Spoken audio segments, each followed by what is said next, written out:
long, long time ago, in our infinite wisdom, as humans, we said, hey, let's make a system. Let's take all of the Earth's land, 100% of it.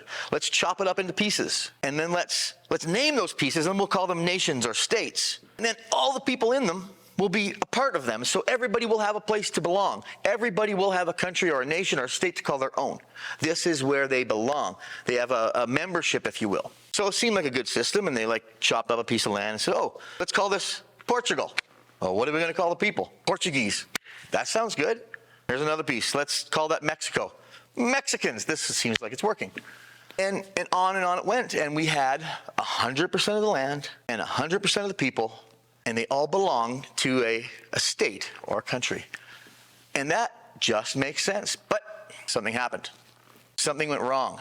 One day, someone said, well, that person over here on our piece of land doesn't look like us. I'm not sure he looks like, we don't want that person to be part of our group. And they said, no, you can't be one of us. Before you know it, conflicts are happening between nations. And a number of factors have contributed to this growing number of stateless people on Earth.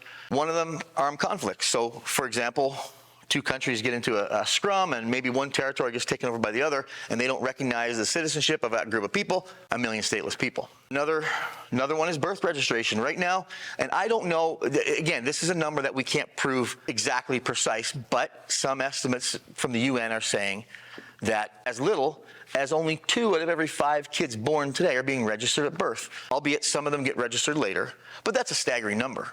That's a lot of kids to be born without being registered at birth. And then the third one is things like ethnic cleansing, social cleansing, where country says, I don't want people that look like that in our country, or maybe I don't want their children. So an immigrant comes to a country, they have a baby, and that country says, no, you're not one of us. And then the country where the parents are from, they say, well, you weren't born here, so now you got a kid who's completely in limbo and 100% stateless.